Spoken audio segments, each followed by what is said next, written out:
Yo, what's up you guys? Welcome back to the channel. So the DSM is currently down. So it broke down on me a couple days ago. I was on my way home from the gym and it started smoking like crazy. So I pulled over and I noticed that this hose was shooting oil everywhere.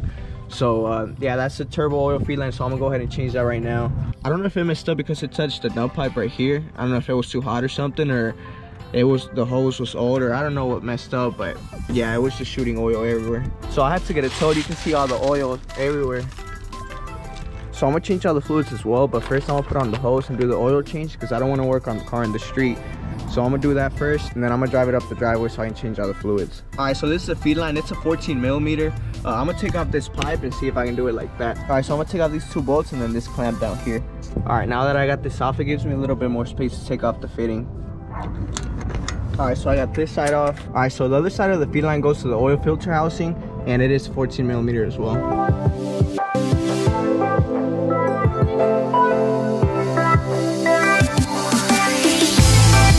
So I got it off, and that's the old one. This is the new one.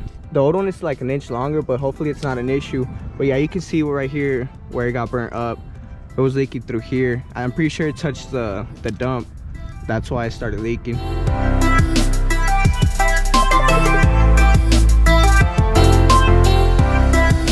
Alright, so for the oil I went with 10W30, and the filter I got a K&N. Alright, so I'm gonna put 4.5 quarts.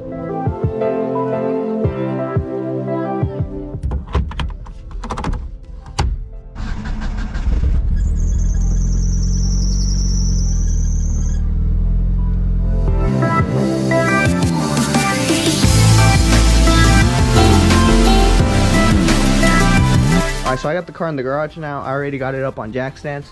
Now I'm gonna change the transmission fluid, differential, and the transfer case. So after reading all the forums and everything, everybody was recommending the red line. So for the transmission, I got the red line MT90, so the GL4.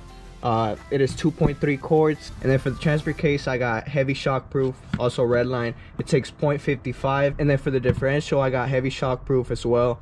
It takes 0.95. So to put the fluids in, you can't just pour it in from the bottle. So you have to get like a little pump or something to pump the fluids in. So I got this one at Harbor Freight, but they got it at O'Reilly and all this one as well. Or you can make your own. All right, so I'm gonna start with the tranny first. This is the fill plug. It's a 17 millimeter, and this is the drain plug.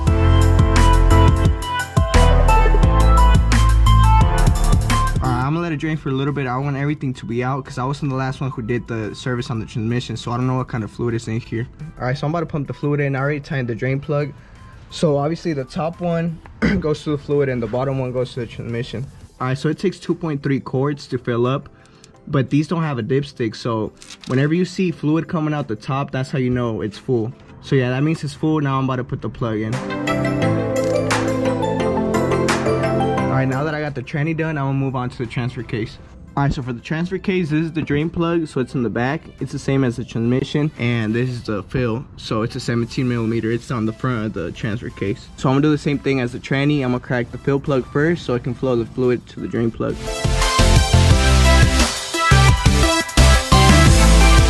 And I'm gonna do the same thing. I'm gonna leave it here draining for a while because I don't know what kind of fluid was in here. It takes 0.5 quarts, so just half a bottle. All right, the transfer case is done. I already tightened up the bolts. Now I'll move on to the differential. All right, so on the differential, it has the same type of drain plug, but for the fill plug, it's a 24 millimeter on this one. So to take off the fill plug, it's kind of hard because of the sway bars in the way. So you can use a little extension and you can get it off. So I just finished with all the fluids, but it did get kind of late. So tomorrow I'm gonna wash the car and put on the hood. So I've been having this hood for a few months now. I ordered it back in May and got it like in August. So yeah, I've been having it sitting here in the garage for a little while. I haven't even unwrapped it or anything, so hopefully it's not cracked or broken.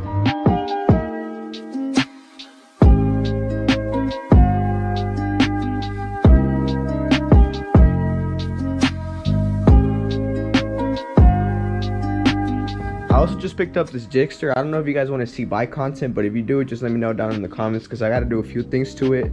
I just picked up all these new fairings for it. I'm going to paint them and put them on. So if you guys want to see bike content, just let me know. All right, I'm going to start taking off the hood. So there's two 12 millimeter bolts right here, and there's another two on that side.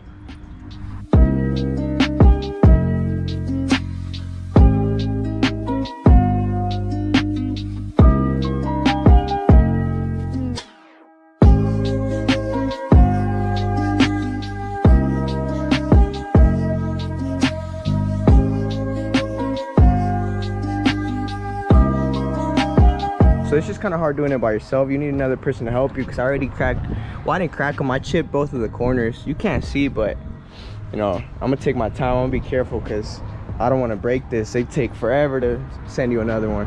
So your stock 12mm bolts will work for this hood as well. All right, so I already got all 4 bolts in. It did take me a little while because you got to line it up, and the little bracket keeps moving inside the hood. I don't know why. I don't know if they all come like that, but they both kept moving. But yeah, now I'm about to tighten them and see how the fitment looks. All right, so I got everything lined up and tightened. So at first the gap looked really bad. Right here it was really tight, and then the gap was really big over here, and then the same thing with this side. You can see it's all right now. It's not perfect, but it's not that bad. But I had to move both fenders because these fenders fit perfect with the OG hood, but with this one, I guess, I don't know, because I lined it up the best I could. Like the hood, I already lined it up and it still didn't fit good, so I had to move the fenders. So Carbonetics makes 2 versions of this hood. This is the second version. This one came out in like 2018, I believe, or 2019, and the other one came out way before that. So in my opinion, the version 2 looks a lot better. That's why I went with this one. The version 1 doesn't have these lines, and it makes it look a little bit more aggressive. And also the version 1, you got to cut a little piece off right here because it doesn't clear the timing cover. They also have a fiberglass one and a hybrid one. The hybrid one is pretty much it's all fiberglass, and then the vents are just carbon fiber, and you can get your hood pretty much painted the same color as your car. I was gonna do that, but I don't know, I didn't want to deal with the whole painting thing, so I just went with the whole carbon fiber. So you can't use your stock latch for this hood because it's carbon fiber. So I bought these Quik latches. It's the same brand as the ones I put on for the bumper. Just that these are for the hood. These are QL38. All right, so I put the car in the garage because it's starting to get dark, but I decided I'm gonna make the holes right here in these. I don't know if you can see, there right here, it's like these little markings. It has it on both sides, so I think that's like the best spot to do it because I don't want to do them too close and have the hood fly off, you know. So I'm gonna have to take off the headlights real quick and then the bumper. All right, so now that I got space, I'm gonna start making the holes. So I'm gonna start with a small one to make the hole and then work my way up.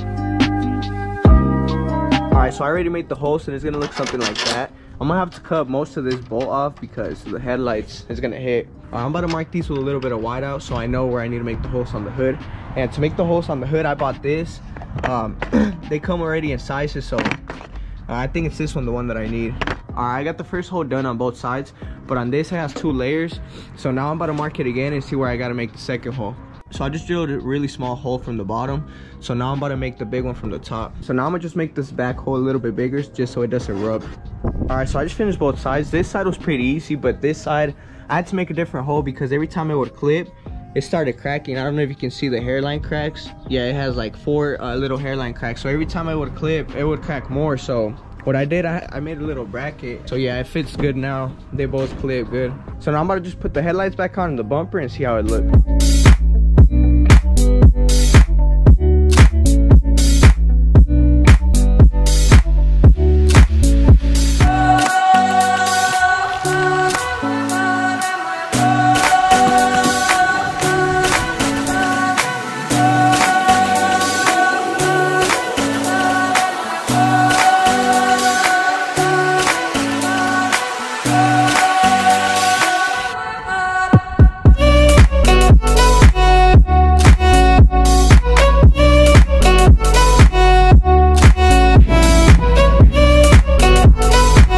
So I started messing with the film a little bit more, so everything lines up a little better now. So thank you guys for watching, and I'll see you on the next one.